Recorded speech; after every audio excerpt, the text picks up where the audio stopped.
तहव्वुर राणा की भारत वापसी, मुंबई हमले की साजिश का होगा पर्दाफाश। कर्नल देव आनंद लोहा मरोड़ 26 नवंबर 2008। मुंबई हमलों की भयावहता ने न केवल भारत को झकझोर कर रख दिया, बल्कि अंतर्राष्ट्रीय स्तर पर भी आतंकवाद के नेटवर्क की गहराई को उजागर किया।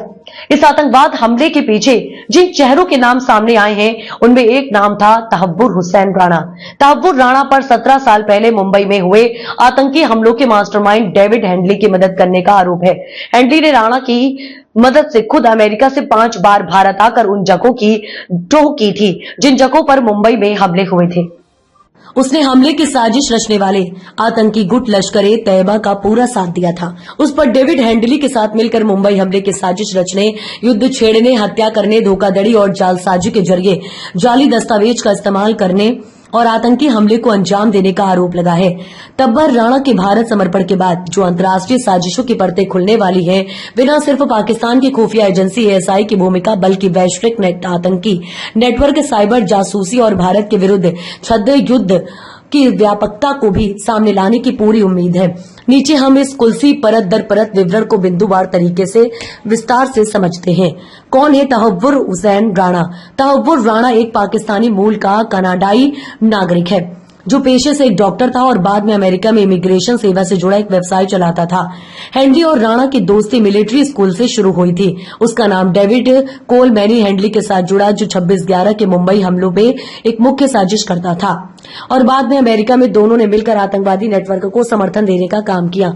राणा पर आरोप है कि उसने अपने इमिग्रेशन बिजनेस का इस्तेमाल कर हेडली को भारत यात्रा के लिए कवर किया, जिससे हेडली हमले की तैयारियों के लिए विभिन्न स्थानों की रैकी कर सका।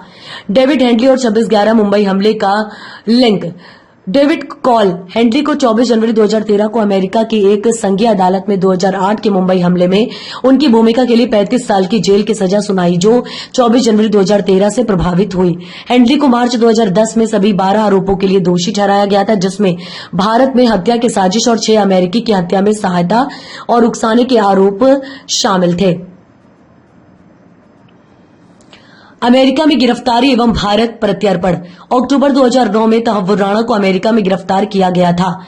उसे 14 साल की सजा दी गई थी, लेकिन भारत ने 2019 में उसका प्रत्यर्पण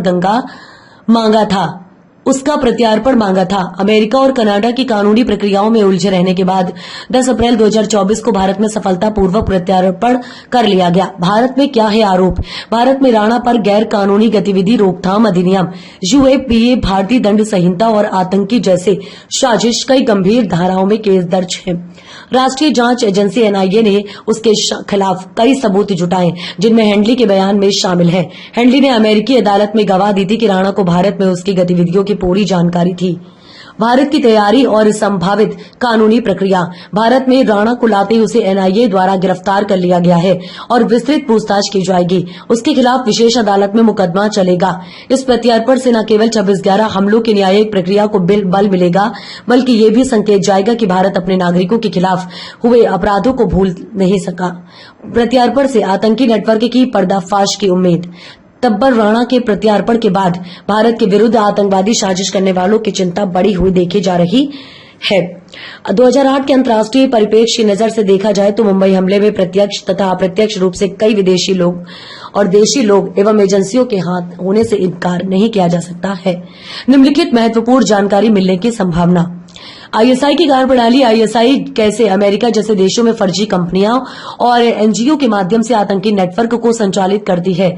ISI कैसे अमेरिका और कनाडा में मौजूद पाकिस्तानी डायस्पोरा को भारत के विरुद्ध साजिशों के लिए इस्तेमाल करती है।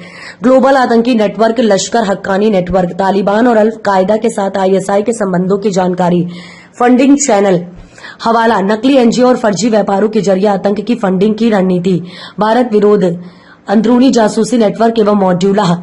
मुंबई हमले में राणा का साथ देने वाले बड़ी संख्या में स्थानीय भारतीय भी शामिल थे, जिन्होंने भारत विरोधी आतंकी हमले को अंजाम दिया था। कुछ मामलों में ISI की योजनाओं में चीनी एजेंसियों का भी अप्रत्यक्ष समर्थन रहा, खासकर भारत के उत्तर पूर्वी क्षेत्रों में अस्थिरता फैलाने के लिए उग्रवादी मानसिकता और विचारधारा राणा का मामला दिखाता है कि आतंकवाद केवल हथियारों से नहीं बल्कि नेटवर्किंग, वित्तीय सहयोग और राजनीतिक योजना के माध्यम से भी संचालित होता है। वह एक ऐसा व्यक्ति था जो बाहरी रूप से सामान्य जीवन जीता था, लेकिन गुप्त रूप से आतंकवादी संगठनों की सहायता करता था। तहव्वुर राणा की भारत वापसी एक प्रतीक है। यह प्रतीक है न्याय के प्रति भारत की प्रतिबद्धता का, और यह संदेश है देश और अपनी सुरक्षा से जुड़ी घटनाओं को कभी नजरअंदाज नहीं करेगा। ये प्रक्रिया सिर्फ एक व्यक्ति की वापसी नहीं बल्कि एक वैश्विक आतंकवादी साजिश के विरुद्ध न्याय की ओर कदम बढ़ाता है। और क्या इस प्रक्रिया से 26/11 के अन्य बचे हुए राज्य भी सामने आते हैं? भारत एवं भारत सरकार को भारत विरोधी ताकतों को कुल्सी होने के डर से शांति भंग करने के प्रयासों पर पहली नजर रखनी चाहिए।